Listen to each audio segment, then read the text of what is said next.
Hi, everybody.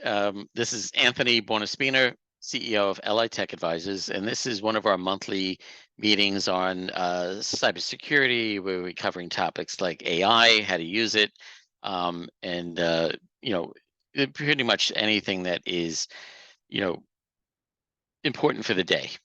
Now, this one is basically, we have Cyber Black Monday, Black Friday, Cyber Monday coming up, and we need to be prepared for that. So for this holiday season, I want to go through basically what you need to do to protect yourself from online threats.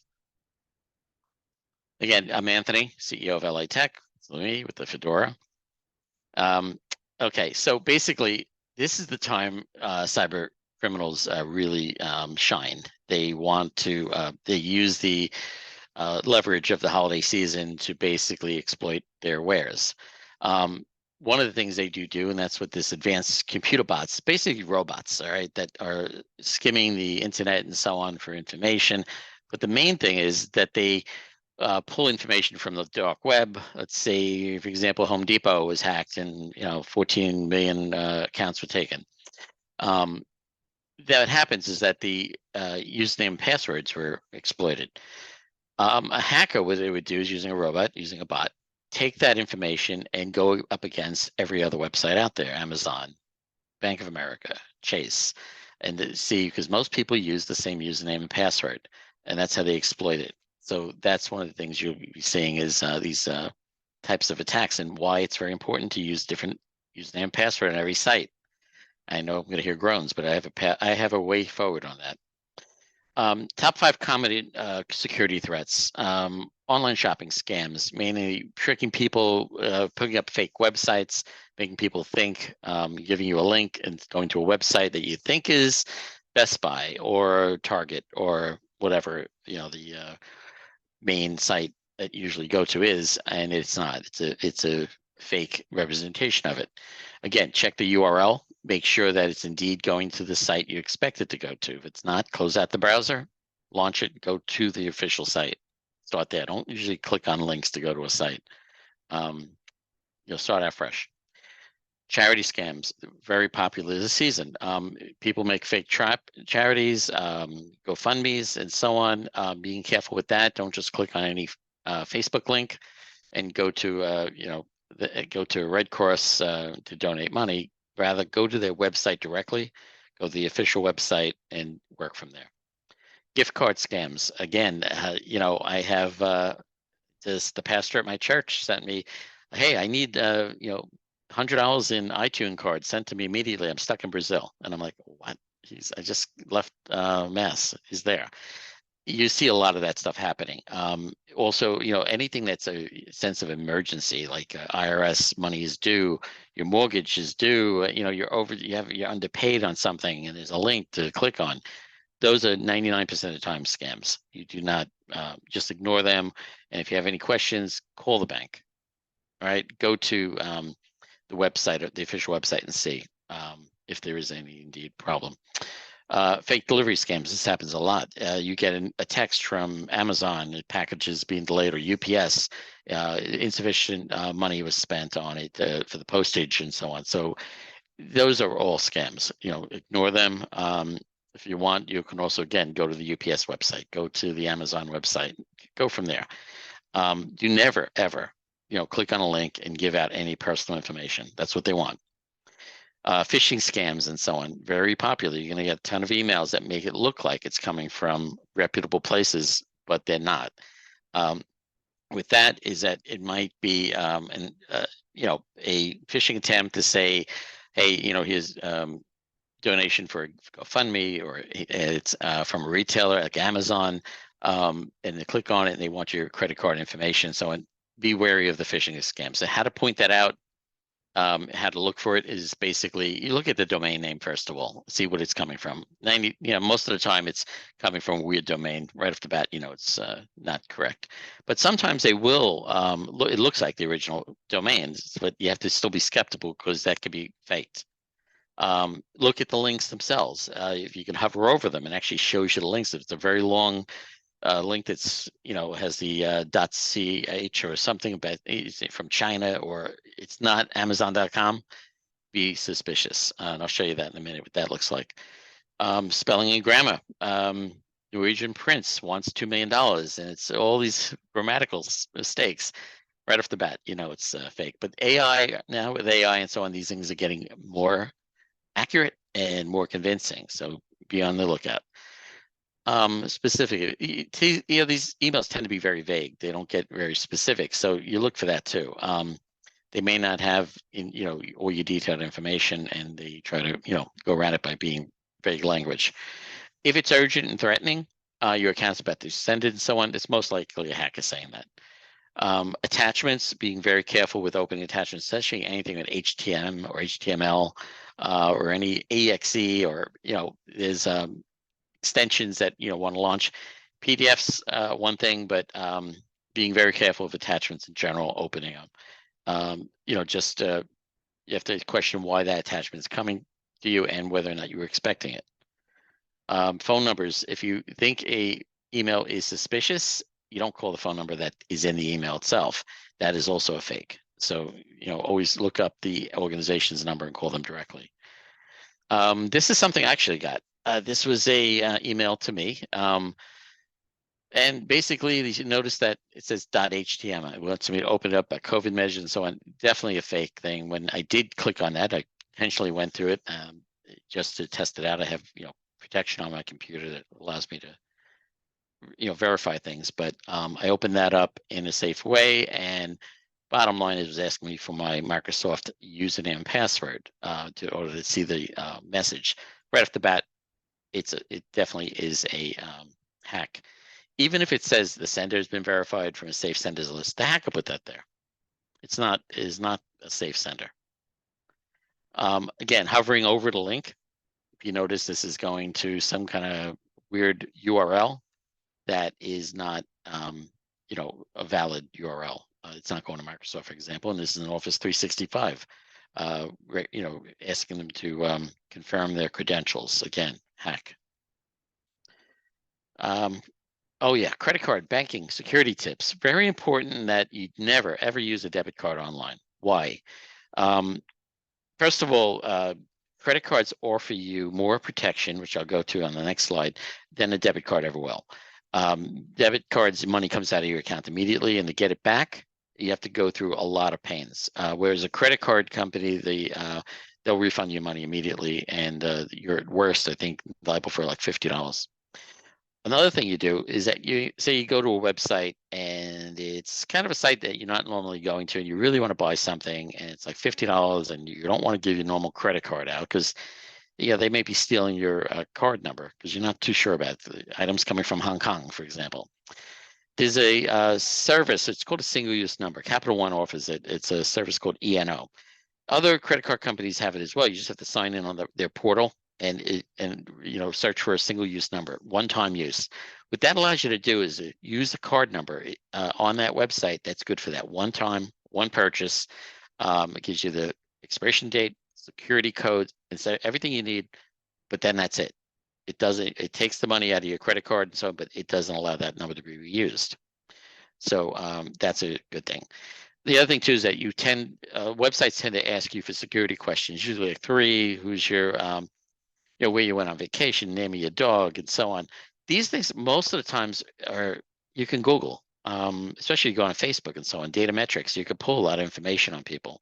It's how hackers get in. So I would say never answer those questions correctly. For example, if you have a red Corvette and they ask you what kind of car did you have, don't say Corvette, just say the word red. You know, and be consistent. So you're always, you know, using something that is kind of funny, like the name of your pet. I'll use one of my kids' names. I won't tell my children which one I'm using all the time, but it kind of makes me remember it and so on. Again, credit versus debit. Fraud protection, liability limits, like I said, $50 you're liable for. It doesn't attack your bank account directly. And also, credit card companies tend to monitor things much, much more closely on debit card.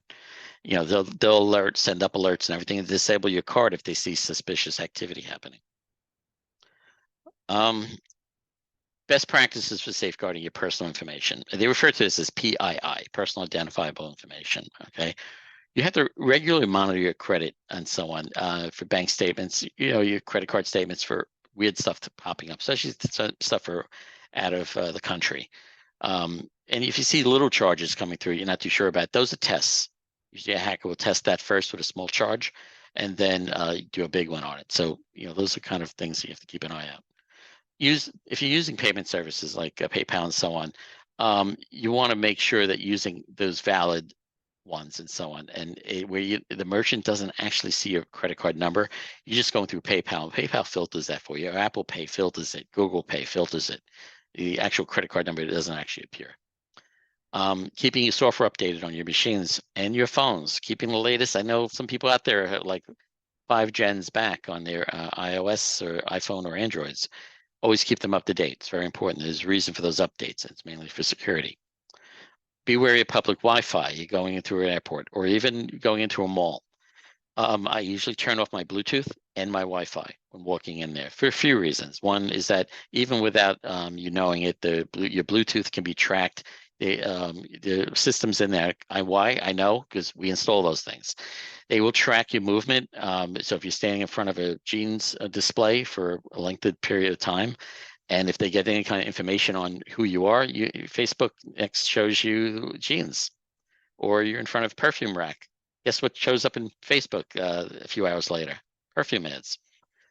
So I usually turn that stuff off, and the public Wi-Fi especially, because what happens is that you can create what they call a man in the middle. I could put a wireless unit in there that plug in basically with a few hacks that basically says it's a South Shore Mall.